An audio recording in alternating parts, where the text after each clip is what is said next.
What's up, everybody? How y'all doing? I am here to give you guys my finale recap and my final thoughts on JoJo Part 5, or you could call it JoJo's Kimyou na Bouken Part 5 Ougon no Kaze, or JoJo's Bizarre Adventure Golden Wind, on both episode 38 and episode 39. Why did I say I was about to say 38? What the heck's wrong with me? Anyways, at first, I thought the way how it went and how it ended felt not too much of a grand finale, but eventually I think I will later on accept it as it would show something else. I mean, like, I know what I'm saying is confusing and you guys might be thinking, what the hell are you even talking about? I'll get to that just a moment. We had to it that after the opening, which I always enjoy listening to, oh my gosh, we see to it that Giorno would later on punch the living hell out of Diavolo and later on send him down the river. But Diavolo was still alive and he later on puts himself in a strange sewer tunnel, but later on he would be killed by the very people who abuse the drugs, such as like certain heroin, whatever that thing is called. I mean, I don't know much about drugs, but all I know is like he will later on be killed by a crazy psychotic guy who apparently is having visions, and that vision is caused from the drugs that he be the one distributing to many people. He will later on end up having many visions to a point where he ended up dying. Like, there will be one where he was on a surgical table in the hospital and confirmed that he died by suicide, or he will later on see a vision where he got killed by a car, and so forth and so on. Even Giorno says not to worry about a thing about Diavolo because, like, he will never reach a certain truth. Or you could say that he's trapped there or he's really dead in other cases. And we see to it that Giorno will later on pick up the stand arrow that he stabbed himself with, and later on eventually will be called by Mista to go visit Bruno Bucciarati at the Colosseum. We also see that there will be a scene where it gets switched to where like Leaky Eye Luca will later on be killed. You know, this is what happened at the beginning, and we get to see that there was a case started with Bruno Bucciarati and the group, with the exception that Narancia and Abaki was not a part of, before Bruno Bucciarati looks into the incident with like Leaky Eye Luca, which we all know what happened at the very beginning of JoJo Part 5. Pretty much it's a flashback of what happened with Mr. Bruno Bucciarati and Fugo. Well, it started off with a certain incident of a man where he ended up asking Bruno Bucciarati to kill someone because he believed that his daughter was not killed by suicide. It involved some kind of strange rock whatsoever. But apparently, we see to it that Bruno Bucciarati was close to not accepting this case, but he's willing to look into it for him. Until I find satisfaction or something, I'll be willing to take your money. And of course, we see to it that Mista, Fugo, and Bruno Bucciarati will later on drop off Mista, but Mista will later on have these strange delusions that what he's been thinking about of seeing these stone pallets everywhere, you know? Like, there was a stone that he would be sitting on his chair, and then he would see it along the way when he's being transported. He will later on find the sculpture stand user, which we have to know it has to be a stand user because there's no way in heck that a stand will move on its own or something. And later on interrogate him to a point that he had to be rough with him. But the sculpture will later on tell Mista honestly about like how the stone is connected by fate, and then like how things are, you know. But we see too that Mista was not taking any of that until like he found out that Bruno Bucciarati will later on enter the building, which the guy says, let me talk to Bruno Bucciarati. He just entered the building, and later on, like, a Mista tries to tell the sculpture user, like, how I stop this, you know? How the hell do I stop this? Because, come on, man, you gotta tell me what's up. Although, like, the sculpture tries to give a hint to Mista by saying, if I were you, I would try not to defy this, you know? Because this is how fate works, and if the only way how to possibly like him stop it is like if you change the rock or destroy it or something a certain way.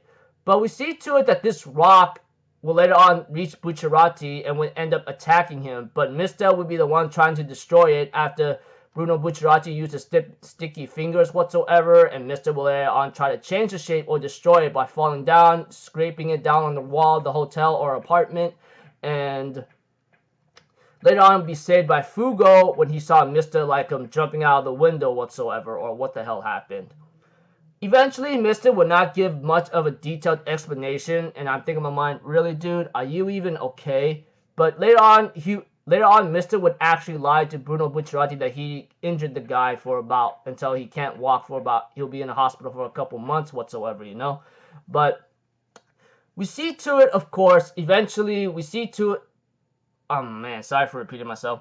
Of course, we'll see the scene where the sculptor, thinking in his mind, man, you guys really screwed this one up, because even though Mr. destroyed the sculpture and it doesn't have Bruno Bucciarati's face on it of what happened to him, unfortunately it showed a different kind of like terrifying result of what Mr.'s actions led to. Because right now, after the stone was turned to dust, it will show the three faces of Abbacchio, Narancia, and Bruno Bucciarati, which eventually they did die in part 5, honestly. And that will later on come true, but eventually they will have because of their deaths, it will have a bigger meaning behind it. And eventually it goes back to present time where like Trish and Mr. were having some jokes together after we see Polnareff in the turtle's body, which apparently, even though Polnareff's body died, he was still able to have his soul stuck onto the turtle and still stay there, which is really strange and weird. But I go like, you know, it is what it is, you know. We'll just have to accept it the way how it did it like that. Even so, like the flashback of Mista, or backstory behind it, before Bruno Bucciarati took on the investigation with Teary-Eyed Luca, it looks like to me Fate has a way of working with things, whether if it works in a certain way, blah blah blah. But even though those three people are dead, Abbacchio, Narancia, and Bruno Bucciarati, which apparently was shown about how Fate will work with Bruno, Narancia, and Abbacchio because of the stone sculpture, there was meaning behind it because of their sacrifice, and they will later on take down the boss who was the antagonist in part 5, or the villain in part 5. However, which one that you see fit, you know. But one thing for sure is though, even though they benefited of defeating the boss Diavolo, they still lost some great amount of allies. And eventually there will be a post-credit scene where Mista and Polnareff in the turtle's body look on to Giorno as he becomes the new boss of the gang organization, while I think there's a man kissing Giorno's hand, pledging their loyalty to him, you know. And the episode ends up with JoJo Part 5, Fine, or Finn. That's about it. Yeah, talk about a crazy 2-episode finale. At first, I was kind of confused, and it was complicated for me. But later on, you know, when showing Mista's backstory or flashback or something of what happened with Fate, what's going to happen with Fate, you know, I started to accept it and understand it. Now, I will be honest with you, the fight with Diavolo and Giorno felt a little too one-sided. I expected it to be maybe much better and longer and possibly more of a crazy finale, but I guess I didn't really get that. But if Giorno's stand became way too strong for Diavolo to actually look into visions and make predicaments or something, then I guess that's about it, you know? Then Giorno just beat the living out of him and saying, muda, muda, muda, muda, muda, muda, muda, muda, muda, muda, you know? That kind of thing. But anyways, I still had my enjoyment throughout the final 2 episodes of JoJo Part 5, or JoJo's Bizarre Adventure Golden Wind. Now, I'm finally gonna give you guys my final thoughts. At first, when I started JoJo Part 5, or JoJo's Bizarre Adventure Golden Wind, I was pretty excited at first when I read the synopsis and people telling me that it's going to be something involved with the mafia criminal organization, and I was hoping to learn a lot more about the underworld and crime of how it works around the globe, you know. And it does show some like the things of how the mafia works here and there. But later on, I will find out that the objective of Part 5 of Golden Wind in JoJo's Bizarre Adventure is to take down the boss because of what he's been doing, like selling drugs to kids and killing people. And later on, of course, the first half of JoJo's Bizarre Adventure Part 5 would involve like transporting a